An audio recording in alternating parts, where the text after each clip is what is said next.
Ассалому алейкум дӯстони азиз, чӣ хеле ки дар навори пешина ваъда карда будем, имрӯз дар бораи роҳҳои баландбардоштани қувваи мардонагӣ суҳбат мекунем, дар бораи чормағзу, асалу, гӯшти гӯсфанду, гову дигар саволҳое ки ба мо бениҳоят зиёд омодагӣ ҳастанд.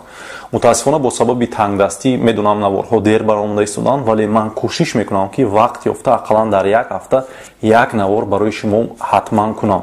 Ин навор бениҳоят барои шумо муҳим аст, ҳатман онро бинед ва агар ки тавонед ба ёру дӯстони худ равон кунед.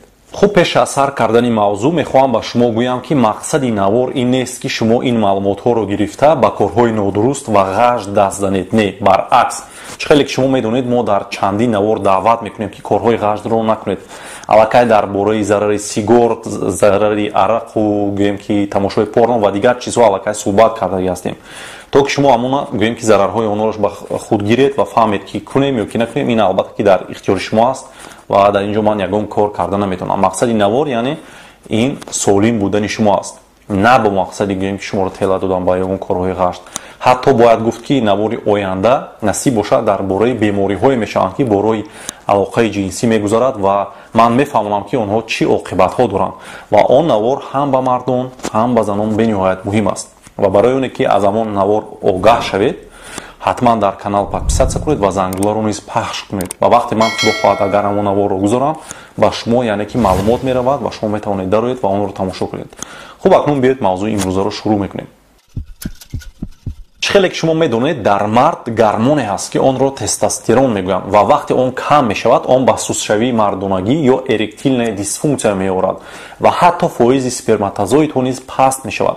غیر سوسشوی مردانگی یک چند علامت دیگر نیز هستند که شما میتوانید فهمید که تستوسترون شما پست شده است. این البته که به قوت شوی یعنی شما انرژی پیشینه رو ندارید. فربه شوی، کم شوی، موی بدن عموما در کجای بدن که نباشد موی شما کم می شود. خب عصبانی شدن و دپرسیا، سست شوی خاطره، استخوان‌های باریک و ضعیف، اینا همش میتوانند با شما یعنی که خبر دهند که در شما تستوسترون پست شده است. این چنین تستوسترون رو میشود تشخیص خون سپارید و معاین کرد که چقدر است. در این نوار فقط درباره راه‌های برداشتن تستوسترون صحبت میکنیم، ولی راه‌هایی که همه ما و شما آن رو انجام داده میتوانیم. درباره داروها مثل اپیمدیوم پاستا و نمیدونم تریبولوس و سوپر اپیمدیوم پاستا و دیگر نصیب یک نوار میکنیم. اگر شما در کامنتاری نویسید که این موضوع با شما مهم است یا اینکه نه. خب دوستان عزیز، 5 راهی است که ما میتوانیم تستوسترون و قوه مردانگی رو خوب کنیم. یکم این البته که خواب است. خوابی خوب، درست و پوره. بسیاری ها به این چیز متاسفانه اهمیت نمیدهند، ولی این چیز بنهایت مهم است. نابسته از فایده آن به مردانگی، آن بنهایت زیاد دیگر فایده ها نیز دارد. خوابی نادرست سبب پست‌شوی تستوسترون می شود.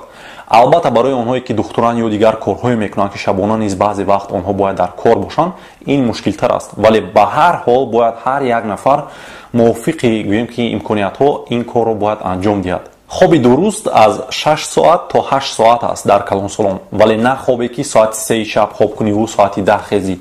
نه، بر وقت خواب کردن و بر وقت خستن. و در وقتی گوییم که خواب کردن، تلفن و دیگر چیزهایی که شما رو گوییم که بیدار میکنن آنها رو کشتن است، یعنی خاموش کردن است تا که هیچ چیز شما رو گوییم که بیدار نکند و شما درست و خوب خواب کنید. دوم راهی برداشتن تستوسترون این پرتافتنی وزن زیادی است، یعنی فربه بودن سبب پست‌شوی مردانگی می شود. البته ممکن در کامنتار یا آدمانی فربه نویسند که دکتر ما سازیم که گویم وایما کنن، لیکن از سببی که من دکتر هستم بعدا باز همین آدمان در پشت من می‌نویسند که دکتر راستی ما شوخی کردیم همون در کامنتار و راستی مزه نیست چیکار کنیم. برای اون که در نوار پیشینه وقتی ضرر شکر رو من فهمیدم چندین نفر این رو نوشته بودن در کامنتار و بعدا باز همون شخصان در پشت من مراجعت کردن که دکتر راستی سوس شده است، کانتر شوخی کردیم در کامنتار ما چیکار کنیم. خب روغن زیادی که در شکم شما است یعنی همون یک فرمنتی حاصل میکند که تستوسترون شما رو با استروژن ها مبادل میگرداند. یعنی استروژن خیلی که میدونید این گرمونی زنانه است. وقتی که بالانس بین اینو گوییم که ویران میشود، البته که این با پست‌شوی مردانگی میآورد.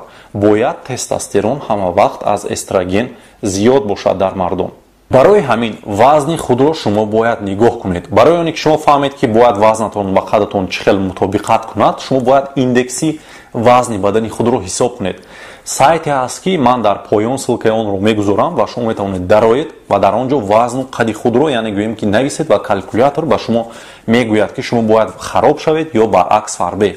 ҳар 1 килограмм партофтани вазни зиёдӣ аз ҳисоби равғанҳо мардонагии шуморо баланд бардоштан мегирад ва ин албатта ки исбот шудааст. сеюм роҳи бардоштани тестостерон ин машғул шудан ба варзиш аст.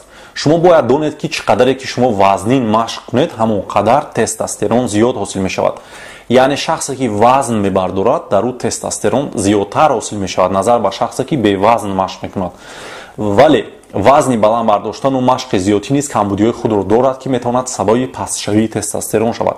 ин албатта ки мондашавӣ аст. барои ҳамин машқро шумо бояд бо меъёр анҷом диҳед. чорум албатта ин хӯрок аст. дар навори пешина ман дар бораи 7 хӯроке гап задам ки мардонагиро паст мекунанд. бисёриҳо нависанд ки доктор инҳоро нахӯрем пас чӣ бояд хӯрем. хуб дӯстони азиз, барои ҳосилшавии дурусти тестостерон дар организми мо бисёртар хӯрокҳое лозим ҳастанд ки асосан витамини D, омега 3, цинк ва селен доранд. витамини D организми мо низ метавонад бо ёрии нури ультрафиолетии офтоб худаш низ ҳосил кунад. барои ҳамин аз офтоб бисёр нагурезед. аз хӯрокҳо бошад витамини D бисёртар дар моҳиҳои равғанӣ мисли лосось, скумбрия, тунец, форел ва ғайраҳо ҳастанд. махсус ба забони русӣ гуфтам ба хотире ки бисёриҳо агар ба тоҷикӣ гӯем намефаҳманд. хуб инчунин витамини D дар таркиби равғани офтобпараст ё семечки, маҳсулотҳои ширӣ, панир ва амсоли инҳо ҳам ҳастанд. хуб омега 3 ки ин ҳам муҳим аст барои ҳосилшавии тестостерон, ин ҳам бисёртар дар моҳиҳо ҳастанд. моҳиҳое ки ман аллакай дар боло номбар кардам ва моҳиҳои гӯем равғанӣ ҳастанд. хуб цинк ки ин ҳам барои тестостерон муҳим аст, бисёртар дар таркиби гӯем пӯсти гандум аст. яъне орди сиёҳ зиёдтар дорад ҳамин цинкро назар ба гӯем ки орди сафед. ва инчунин дар таркиби гӯшти гову гӯсфанд, чормағзи заминӣ, пиставу чормағзу гӯем ки семечки ё офтобпараст ва амсоли инҳо албатта ки дида мешавад цинк. ногуфта намонад ки луби низ бисёртар цинк дорад ва вақте ки дар навори пешина ман соя гуфтам, бисёриҳо фикр кардан он луби аст. дар комментариҳо бисёр нависанд. не, мо сояро мушунг мегӯем. барои ҳамин гуфтам ки ҳар як минтақаи тоҷикистон онро ҳар чиз мегӯяд. цинк инчунин бояд гуфт ки бениҳоят зиёд дар таркиби ҷигари гов дида мешавад. ин бениҳоят муҳим аст. инчунин ногуфта намонад ки аз маҳсулотҳо фоидаи бениҳоят хуби асали тоза низ барои ба қувват кардани мардонагӣ исбот шудааст. диққат диҳед, фоидаи асал, на шакару қанд. ман ин аллакай фаҳмондагӣ ҳастам. насиб дар мавзӯи фоидаи асал ва механизми бардоштани тестостерон бо ёрии асал гӯем ки асали тоза, ман ҳатман насиб бошад як навор мекунам ва пурратар суҳбат мекунам. вале ҳоло метавонед ки ҳар рӯз 20 грамм агар асали тоза дошта бошед, метавонед ки онро истеъмол кунед. аз меваҷотҳо бошад кадом мевае ки дили шумо мехоҳад ва имконият доред хӯрдан гиред. вале аз ҳама хуби он барои ин масъала, яъне масъалаи бардоштани тестостерон, ин албатта ки анҷир аст. дӯстони азиз, маҳсулотҳое ки дар таркибашон витамини D, омега 3, цинку селен доранду тестостеронро зиёд мекунанд ва ба мардонагӣ фоида доранд, бениҳоят зиёд ҳастанд, махсусан дар ватани мо. ҳар яктои онро албатта ки инҷо номбар карда намешавад вақти бениҳоят зиёда мегирад. барои ҳамин дар инстаграми ман, барои оне ки шумода осонтар шавад, ман суратҳои маҳсулотҳоро гӯем ки дар он ҷо гузоштаам ва ҳар касе ки хоҳад метавонад амон ссилкаро дар поёни ҳамин навор ёбад, дарояд ва онро бинад ва ба худ гӯем ки скриншот кунад. шарт нест шумо инстаграм кушоед, не, доред ё надоред инстаграм, болои амон ссилка зер кунед, шуморо он ҷо мепартояд. хуб, дарояд скриншот кунед ва ба худ гӯем ки маълумот гиред. бениҳоят муҳим аст дӯстони азиз, то ки шумо фаҳмед ки ҳар хӯроке ки ман номбар кардам, онро бояд бо меъёр истеъмол кард. гапҳои ман ин маънои онро надорад ки шумо масалан ҳар рӯз фақат гӯшти гов хӯреду, гӯшти моҳӣ хӯреду, дигар чизҳоро нахӯред. не, шумо аз ҳар як чизое ки номбар кардам кам кам бо меъёр ва шароитро нигоҳ карда хӯред. албатта ман медонам ки ҳар кас ин хел шароитҳоро надорад. барои ҳамин дар инстаграм он суратро, яъне ки ҳамон суратҳои маҳсулотҳоро мемонам, дароед бинед кадомеашро гӯем ки шароит доред, имконият доред, метавонед харид ва истеъмол кунед. панҷум роҳи бардоштани тестостерон ин вақти худро хуб гузаронидан аст. исбот шудааст ки стресс ва ё ки асабонияти зиёд мардонагиро бениҳоят паст мекунад. ин чизро ҳар яктаи шумо медонед ва оное ки муҳоҷир ҳастанд боз хубтар медонанд. кӯшиш кунед ки асабонӣ нашавед барои ҳар як чизи гӯем майда чайда. медонам ин қин аст, вале ба фоидаи шумо нест стрессу гӯем асабонии зиёд. дӯстони азиз, дар ин ҷо навор ба анҷом мерасад ва фикр мекунам то ҷое тавонистем ба шумо маълумотҳои заруриро додем ва шумо каме ҳам бошад ягон чизе барои худ гирифтед ва фаҳмидед. ҳатман оиди маҳсулотҳо саволи худро дар комментария нависед. кӯшиш мекунем ки дар комментария низ ҷавоб гардонем. мутаассифона такрорам шавад, бояд гӯям ки дар инстаграм як гурӯҳ номардон аз номи ман истифода бурда мардумро фиреб карда аз онҳо пул канда истоданд ва насиб дар ин мавзӯъ ва дар бораи ин аблаҳон ман ҳатман як навор мекунам.